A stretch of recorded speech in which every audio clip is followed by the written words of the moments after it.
Good morning, everybody. We're glad to be back on our second week of a voter guide update. We're not here to tell you who to vote for, but really kind of just lay out the platforms for you. Our last week's is available. Each of these will be available in the queue, so you can keep watching them. So these are being taped on Thursdays, and they'll be available first thing Monday morning for you. And today we're going to talk about the economic differences between the two platforms. Yes, something just to kind of start out with. Roughly 4 years ago, we had an annual increase in our household income by 6% during the last administration. And this new administration came in and they were handed a really good economy that bounced back from the world being shut down. And so the economy was really doing well. There was a lot of opportunities and jobs and that kind of stuff. And then we came to inflation. And I don't think it's a coincidence that the first president since Bill Clinton in 1993 had an inflation rate higher than 3%, with all of the policies and all of the things going on. So we're gonna kind of dive into just the economic policies and what really is better off, because we have two platforms that are extremes that are totally different, that want big government or less restrictions. And how do we vote? How can that help us? So I don't know if you want to talk about. Yeah, let me talk. You can give some of your facts here in just a second if you like.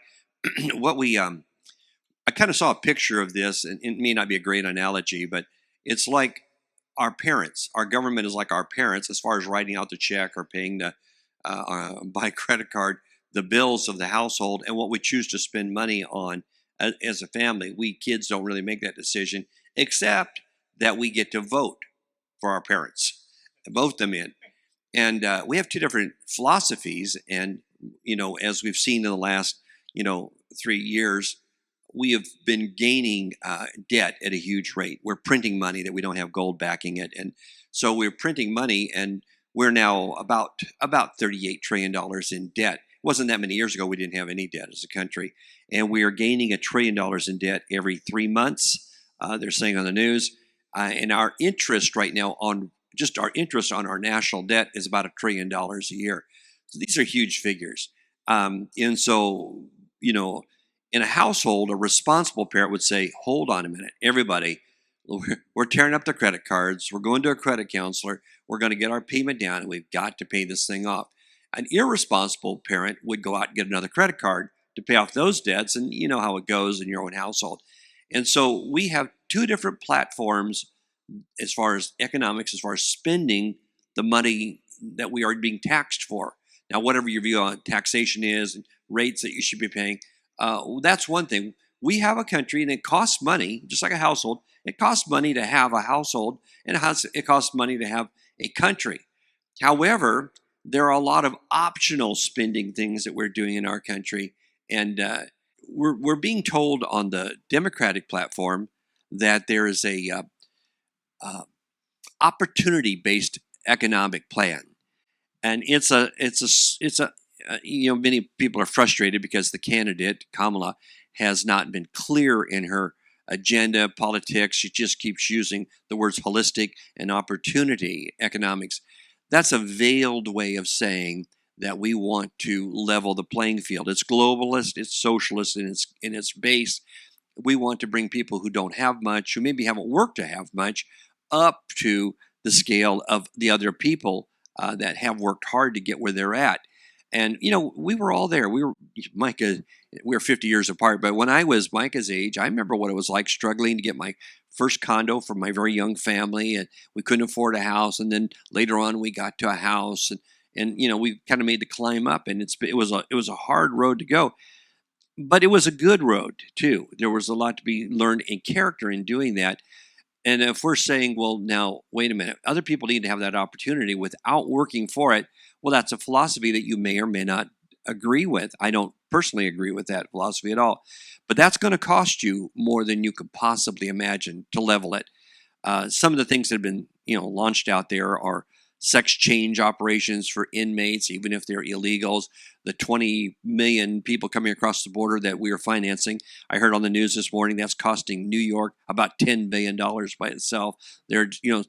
Denver's running out of money in the same way. And so places like Springfield, Ohio, where they've increased 25% of the population, all from Haitian refugees, and the burden upon their resources and their taxes are just incredible. They're getting wiped out. And so when we talk about opportunity for those people, we'll talk about the moralistic part of that next week, but there's a huge paycheck that has to be paid for that. And that's what we have to be thinking about, Micah.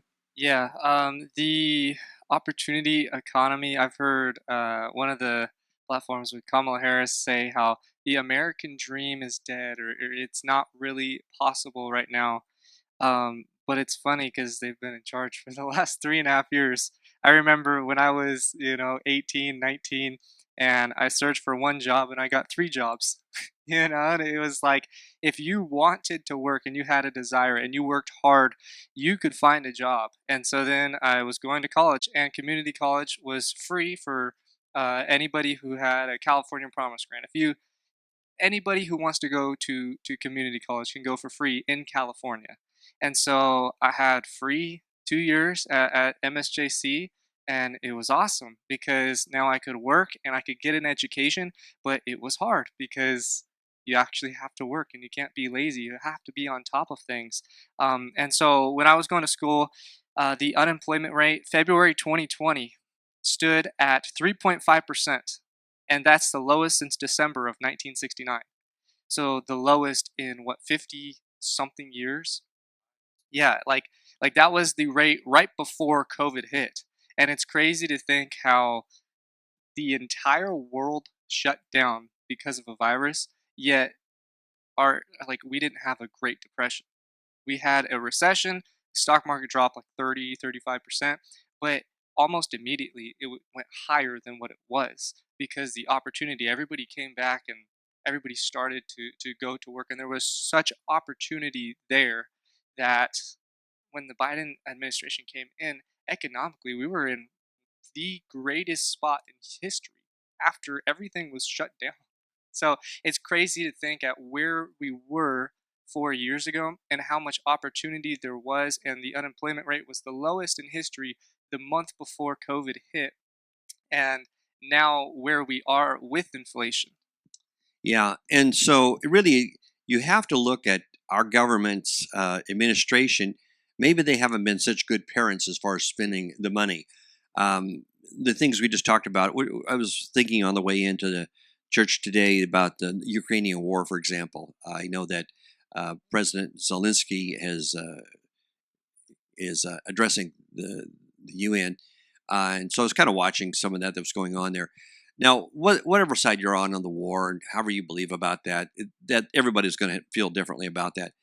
But it's odd that we feel like as Americans we can write out huge checks. We're talking $200 billion so far, and there's no end in sight. In this particular situation, our government has over and over again saying as long as it takes. Well, if it's Afghanistan all over again, we're talking about spending $2 trillion at this rate.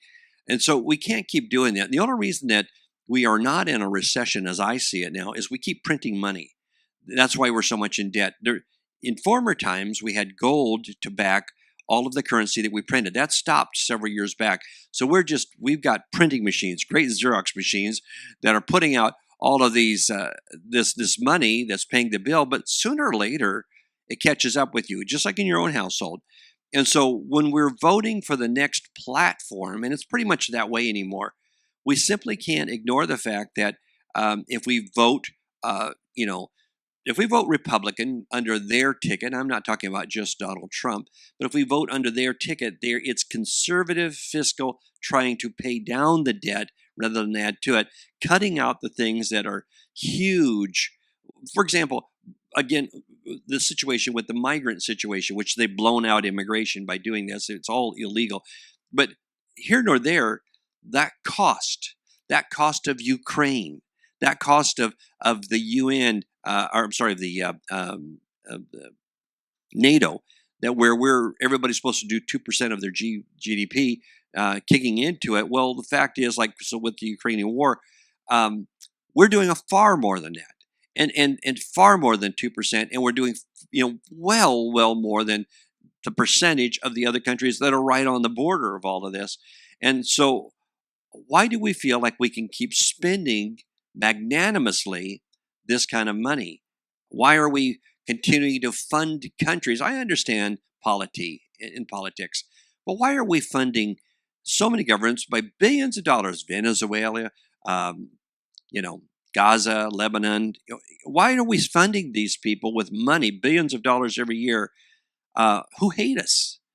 And this is not good fiscal responsibility on the part of our government slash parent who's writing out the checks. Yeah, and I think it was Nixon who took the dollar off the gold standard, 1971, and ever since then we haven't had money worth anything. Our money's actually worth debt. So we have inflation rates, and when you borrow, you have a rate that you have to pay back because it's not backed by gold; it's backed by the debt. So now we can print money and nobody cares, and we have this huge, massive debt behind us. So now, when we go to countries, we used to store their gold. Now we don't store their gold because our money's not backed by gold. So now politics plays a bigger part in money in a whole global system. So the United States as a whole has tried to run these different operations and fund these wars to stay ahead of the economic policies in the entire globe to try and be the forefront, the runners, the leaders, because it's not backed by anything. So now we have to take a more aggressive approach in politics for money. Don't you kind of see it as a shell game? Because we have Bitcoin and crypto and everything coming into it, and it's like, well, we can divert or we'll go to this or that. And it's kind of like a way of never saying, I want to find a way out of paying back my debt because we are in debt. We're printing money, but make no mistake about it, you you don't get money for free wherever we borrow money from or in any fashion. I know it's much more political than that. Nobody's going to just write it off. They're going to require repayment of it one way or another. It's going to be land, it's going to be borders, it's going to be something. So it's just a shell game. We go to crypto, Bitcoin, we go to whatever's next because we no longer have currency that's backed. So anything is an open market for it, and so we divert attention. We say, well, okay, we're going to go to this method here, and it's like kind of forgetting the debt that we just left behind. But the people we owe to, they're not going to forget anything. So this is our problem economically. We have to go into conservative mode to begin to stabilize our economics in our country, and the Republican platform. And I'm not saying they're perfect. They've spent money on stupid stuff too. I think but of the two, they're especially with Donald Trump, they're aimed toward curbing it back and beginning to take this thing and pay this thing down and get realistic and stop spending money on things that don't really benefit the, the citizens of this country. Whereas the other platform is just, let's buy it, let's spend it, let's do that, let's pay for this, let's pay for that, let's pay for that. And I think I think there's an agenda behind that. I don't want to get into the moralistic side of it, but it's one more way of I believe they're buying votes, and they're buying favor. That's what they do. And I know that polity on foreign nations, we buy favor. We buy a right to sit at the table. Otherwise, people of the Arab countries, they wouldn't sit down and talk with us for anything. And Venezuela wouldn't talk with us for anything. Or anything. But when we're sending them $1 billion a year, they roll out the red carpet because that's money that they need. So, it's I think that's the difference between the two platforms. Yeah, instead of controlling the money because it was backed by gold and we held everybody's gold, now we have to buy them, and so it's more political now instead of just an economical. Um, but real quick, Biden's inflationary numbers in his presidency has averaged, they say, 5% each year. So it's over 20. It's about 23 total percent of inflation. But what that means for us, like I've heard people before say it doesn't really matter with inflation because I'll just get a raise. And one thing that's happened with the last 4 years now is that even if you've gotten a raise, the average person, each year loses 2% of their money just because of inflation. Everything costs more, and their raise is not being, they're not getting a raise high enough to beat inflation. It goes farther, even as you go dig deeper in. We were just talking a little bit before the time we began the broadcast. For example, in our town, 4 years ago, if you rented a decent apartment in town, it was $1,200 to $1,400 for a decent two-bedroom apartment in our town. It is now starting at $2,200. That's just in 4 years. We have our we have a minimum wage for fast food workers in California here now. So you're going to make $20 an hour. In a lot of part of the country that they don't have that, but that didn't help any because they're making that. That made everybody else, including staff at our church. We had to come up.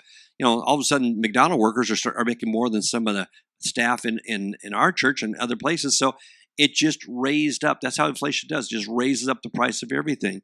They're talking about giving $25,000 for down payments to anybody on first time buyers in this country. That's a huge amount of money. You were talking a huge amount of money. But that's not going to change anything. They're just going to raise the price of the house or whatever. And even at that, who can qualify for it? Who can qualify for it? So these are just part of it. One last thing I want to try to get. I know we've gone a little longer this morning, and then you may have something else that you'd like to add to it. One of the other areas of the economic platform are school vouchers. Now, this has been a toss around for years, and it's been not been accomplished yet. But why can't we? Why do we keep throwing money at a school system where so much of that system is broken? Especially in the upper grades, it's getting hard because of the peer pressure and all the kind of breakdown in society in many ways. And so, if parents want to put their kids in a place where they're more structured, the private schools and even especially the Christian schools are putting out higher SATs and whatnot. It's a better environment, and parents say, "Well, it's safer, it's better. They're going to get more of a real education there." And so they go ahead and they put their children in there, and it costs quite a bit. It costs, especially in this economy, it's really costing them. Why should they have to pay taxes twice? Why do they have to pay taxes? Why can't they get a school voucher?